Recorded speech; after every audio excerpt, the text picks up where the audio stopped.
蘋果這顆35瓦素板雙口充電器貴的不只是品牌，它貴在背後那套完整的東西，全球頂級供應鏈的選料能力，系統級電源架構的整合能力，還有把這些東西做成長期穩定成品的工程能力。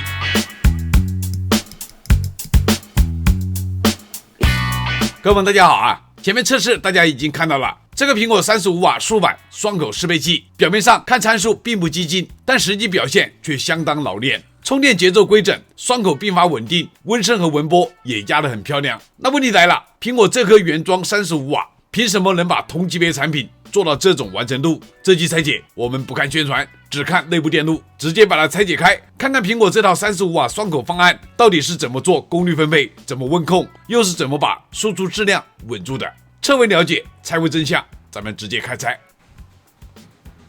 充電器充電站拆解有觸電的風險，請大家不要模仿。這一個模塊折疊插腳的結構件，我們沒有必要拆解它了啊。這個充電器來自我的好朋友大連正哥，他是專門做蘋果充電器真假鑑定的博主，需要鑑定真偽的和購買原裝蘋果配件的，大家可以去找大連正哥。我們還是老規矩啊，用切割機直接把它切開。蘋果的充電器肯定是撬不開的，切了半天啊，我們用撬棒把它撬開。蘋果的所有充電器啊，卡得非常的緊，很難撬開的。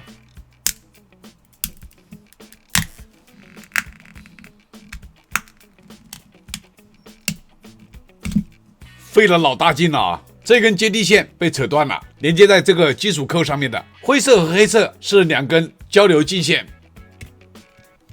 咱們用電烙鐵把它取下來，這個就是充電器模塊本體啊。這上面有一個結構件，安裝在主板這個位置，上下殼體都貼有這種黑色的導熱貼。同時這裡有一個溫度檢測觸點。大家看這個內部的模塊啊，做工非常的精緻。充電器一共由3片 PCB 構成，充電口小板，然后這中間還夾着有一塊小板，然後主板是 L 型的，變壓器這裡還有一個單獨的定制件，內部的空間利用率也是非常高的。先給大家展示一下這個主板模塊，然後再來給大家介紹內部的電路和元器件使用的情況。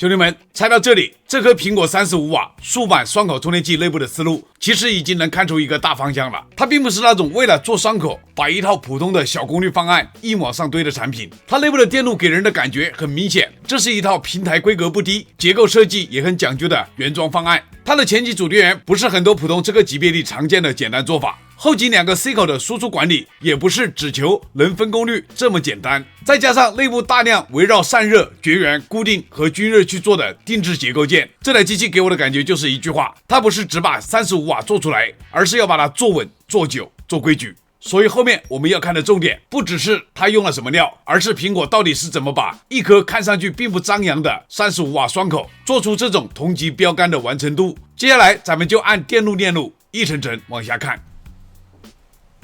這一章節我們先看前級輸入和主電源。首先是美國利特奧維斯出品 3.15 安250伏管狀陶瓷曼绒保險絲做輸入保護。利特奧維斯1927年成立，主營電路保護、功率控制和傳感器等。後面再配美國基美電容出品 0.1 微法310伏級別的 X2 安規電容，配合這顆環形共膜電感，負責把交流端干擾壓下去，把輸入端的 EMI 做穩。基美電容1919年創立，全球電容和被動元件的標杆企業。整流部分，蘋果用的是台灣光寶集團出品的貼片整流橋。光寶集团1975年成立，主營電源和光電器件。整流後高壓濾波用了3顆台灣豐濱電子出品的 KL 系列22微瓦400伏高壓電解。總儲能做到66威瓦。豐彬電子1980年成立，主業是鋁電解電容及其相關材料體系。一顆參謀電桿也是用來給電流做濾波的。給主控提供偏置電流的是日本紅寶石出品的47威瓦35伏電解。紅寶石電子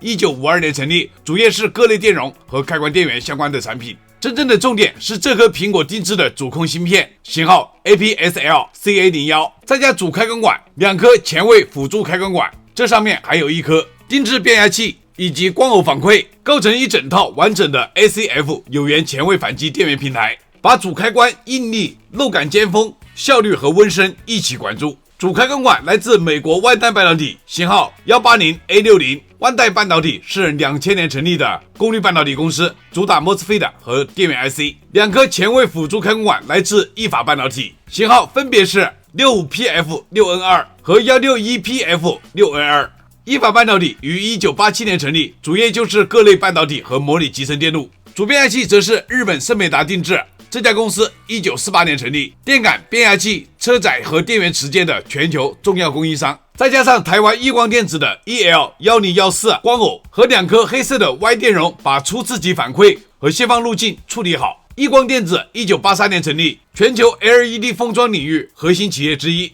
整個前級它不是把35瓦做出來就算交差，而是 SF 主電源把後面雙口輸出的底盤穩穩的搭起來。次級整流和2路 USB-C 輸出，這裡每個 C 口都有一套獨立的電壓、電流、動態響應執行機構。先看同步整流，這裡蘋果用的是定制的同步整流芯片，私印型號是 TEU， 搭配美國萬代半導體的 AONS66521 開關管，把次級整流損耗壓低，把發熱和效率一起拉回來。後面再接豐彬電子270威瓦和100威瓦25伏固態電容，疊加5顆 MLCC 做濾波，把格林母線做乾淨、做穩定。協議部分是德國英飛凌旗下賽普拉斯出品 CYPD4236-40LQXQ， 負責 Type-C 口的功率協商、決策判斷和端口調度。賽普拉斯1982年成立，後來併入英飛凌，主業是 MCU 傳感和安全連接等。真正把2個口做成各管各的，是後面這2套一模一樣、對稱分布的降壓電路。降壓主控 IC 2顆來自美國新源半導體出品的 MP9928 降壓控制芯片。MPS 美國新源1997年成立，主營電源管理芯片。再加美國威士半導體出品的 SIJ340DT 双 NMOS 作為半橋功率管，配合 6.8 微亨合金電感做儲能。威士半導體1962年成立，主打分立器件和被動元件。再往外看，蘋果把細活也做全了，外圍有美國德州儀器出品的 TLV1701 高速比較器，負責把一些過流、閾值、異常狀態的快速判斷先做掉。德州儀器1930年成立，主營模擬和嵌入式半導體。2顆美國安森美半導體出品的 NCS211R 電流檢測芯片，負責2路電流檢測，讓協議控制、線流保護和功率分配都不是盲控。安森美半導體1999年成立，主業是功率模擬和感知半導體。端口側再用安森美的 NVTFS4C02N 開關管作為 V-Bus 開關，把上電時序、異常斷開和端口隔離都補齊。最後每路再用豐彬電子100威瓦25伏固態2顆，各疊加2顆 MLCC 做最後一級濾波。這一整條鏈路把2個 C 口做成了真正的完整、真正獨立、真正長期可用的輸出系統。這也是它為什麼表面參數不張揚，但實際一上測試台就會有很強的標杆味兒。這顆蘋果35瓦豎板雙口充電器，電路上真正值得講的優勢，我覺得就3點，而且這3點基本上已經把它為什麼能做成同級標杆解釋清楚了。第一點就是前級 ACF 有源前位反擊平台規格高，這個平台的價值是它在初級側就把主開關應力、漏感尖峰、效率和溫升這些核心問題一起管住了。說白了，很多這個級別的充電頭前級只是把電做出來，但是這一顆不是，它前級這套主電源本身已經把底盤打得很穩，蘋果的70瓦、86瓦、96瓦都是這套平台打造，所以你前面看到它長時間輸出不斷的溫升控制也很規矩，根子就在這裡，它不是靠保守降功率去換穩定，而是平台本身有這個實力。第二點就是後級雙路獨立降壓做得完整，這一點很關鍵啊。很多雙口充電器看着是雙口，實際上是共享一套後級，再靠協議控制去分配功率。但蘋果這顆不是啊，它後面2個 C 口都是2套獨立的降壓電路，各自有自己的控制、儲能、電流檢測和輸出濾波，這個意義非常直接。雙口並發穩，功率分配更從容，動態響應也更好。所以它的17.5瓦加17.5瓦不是紙面參數，而是它的硬件架構本來就支持它長期穩定這麼跑。第3點就是它的結構和熱設計確實捨得下本，這個東西很多觀眾不一定第一眼就能看到，但它反而最能體現原裝產品的工程思路。按器件形狀定制的硅膠結構件，次級小板隔離麥拉片上的紫銅均熱，還有圍繞着整機空間和熱路去做的定制磁件，這些東西加起來，說明蘋果不是單純把電路塞進殼子裡，而是把導熱、固定、絕缘、均熱和裝配一致性全部都考慮進去了。也正因为這樣，這顆頭才能把電路性能、熱表現和長期可靠性同時做上去。所以這台適配器的電路優勢其實不是某一顆芯片特別神，而是把電源平台、雙口輸出、熱結構設計整合成了一套真正成熟的工程化產品。這顆蘋果35瓦舒板雙口充電器測完再拆完之後，我覺得它最值得講的已經不只是表現好不好了，而是它把很多人平時一直在問的那個問題，蘋果的充電器到底貴在哪裡，給了一個很直接的答案。如果只看它的表面參數，這台充電器其實並不張揚，但真正把測試和拆解放在一起看，你會發現它貴的地方根本不在宣傳頁上，而是把前級的電源平台、後級雙口輸出、檢測保護、散熱結構、絕緣固定，再到整套供應鏈協同，全部做成了一套目標明確、邏輯統一的產品。說白了，很多普通充電器追求的是把功率做出來，而蘋果這顆更在意的是把功率長期、穩定、規矩的做出來。所以你前面看到的這些測試表現，到了拆解裡都能找到對應的原因。這種測試和內部設計能互相對得上的產品，其實是真正難做的。很多人只看見它貴，沒有看見它為什麼貴。這次拆完後，我覺得這個答案已經很清楚了。它不是一顆靠參數取勝的35瓦雙口充電器，